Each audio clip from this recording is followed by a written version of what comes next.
Imagine waking up tomorrow and realizing the game you have been playing your entire life is completely rigged, not just slightly unfair, but mathematically designed for you to lose, while the people running the game quietly change the rules to make sure they win. Sounds like a conspiracy theory, right? But it is not. It is financial history, and it is happening to you right now.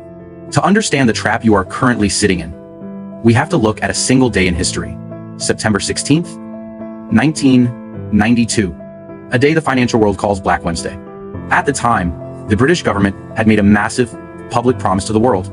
They promised that their currency, the British pound, was strong, stable, and permanently tied to the German mark. They told the public, "Trust us, your money is safe, our economy is bulletproof." But sitting in an office in New York, a man named George Soros was looking at the actual math, and he realized something terrifying. The British government was lying. Their economy was bleeding. They were secretly running out of money to defend their own currency. They were trapped in a corner, and Soros saw it. So, he did the unthinkable. He didn't just bet against them, he attacked them. He built a $10 billion position, betting that the British pound would collapse. Now, put yourself in the shoes of the British government. You are the house. You are supposed to be invincible. But suddenly, a predator is attacking your vault, and you are losing billions by the hour. What do you do when you are losing a game you are supposed to control? You change the rules. In a state of absolute panic, the British government did something desperate. In a single day, they raised interest rates from 10% to 12%. And when that didn't work, they raised them again to 15%. 15%. Think about what that actually means. They didn't care about the average citizen. They didn't care about the family trying to pay their mortgage. They literally crushed their own economy. They bankrupted thousands of everyday homeowners just to save their own pride and protect the banks. They changed the rules in the middle of the game to save themselves. George Soros walked away with $1 billion in pure profit in a single afternoon. The average citizen got crushed. Why am I telling you this story? Because the matrix hasn't changed. Only the players have. And the house is changing the rules on you right now. Let's bring this into today's world. 2026. You are sitting there watching this video, probably looking at your bank account. You have been following the rules your whole life. Go to school, get a job, save your money, and eventually buy a home. For the last 50 years, that was the ultimate safe bet. Real estate, the middle class dream. The government and the banks told you, put your cash in our savings accounts, build up your credit, and buy a house.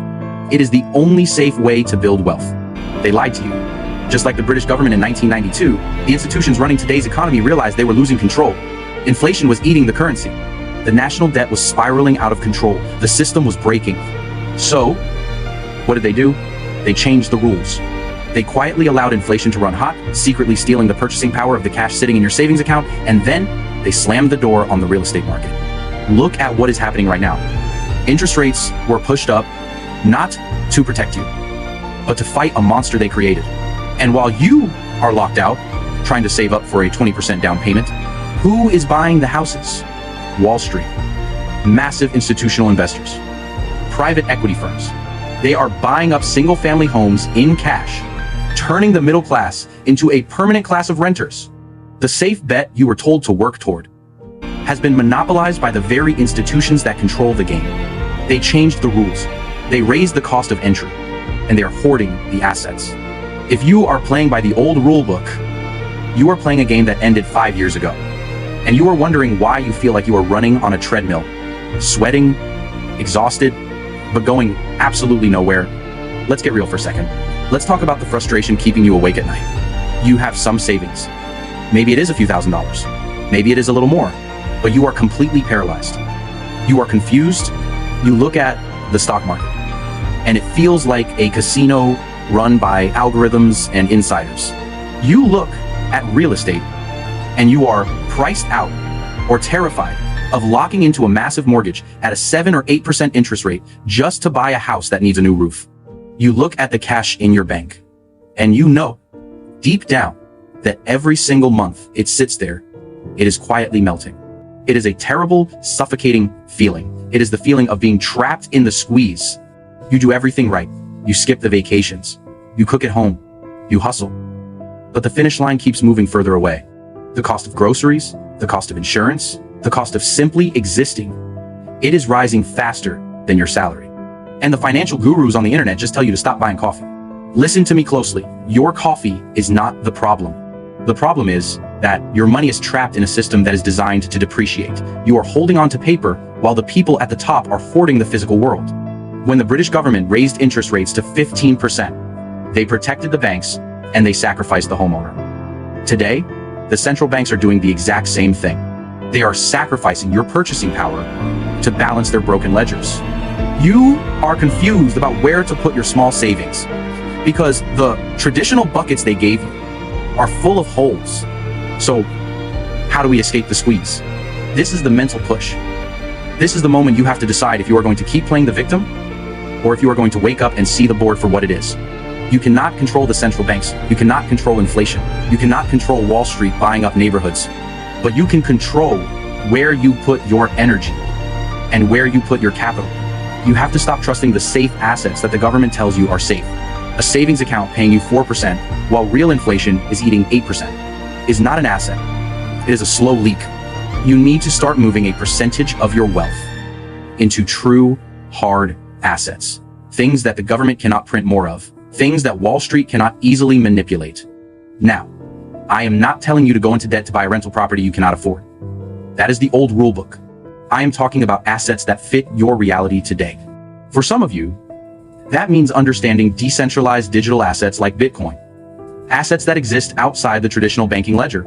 Assets that have a hard cap, a mathematical limit that no politician can change with the stroke of a pen. For others, it means owning physical commodities. Gold, silver, land, things you can actually touch. And for many of you watching this, the greatest hard asset you can acquire right now is a cash flowing skill, a business, a digital asset that you own completely that generates income regardless of what the stock market does on a Tuesday. The institutions are betting on your compliance. They are betting that you will keep your money in their banks so they can lend it out and use it to buy the very assets you are locked out of. When you move your money into true hard assets, you are pulling your chips off their table. You are stepping out of the matrix. George Soros won in 1992 because he refused to believe the government's lie. He looked at the math and he acted ruthlessly. You need to do the exact same thing today. Look at your portfolio, look at your savings. Ask yourself, is this money working for me or is it working for the house? If your money is sitting in a traditional bank account, losing value every single day, you are paying a hidden tax to a system that does not care about you. It is time to change your strategy. It is time to stop playing defense and start acquiring the things that actually hold value in a broken world. I want to hear from you. I want to know what you are seeing out there. Drop a comment below and tell me, what is the biggest lie you feel like you've been sold about money? Are you feeling the squeeze in real estate? Are you watching your savings melt? Tell me your story in the comments. I am going to be down there reading them, and I want to see what this community is really thinking. The rules have changed. The house is bluffing. It is time for you to win. Stay sharp. Question everything. And I will see you in the next one.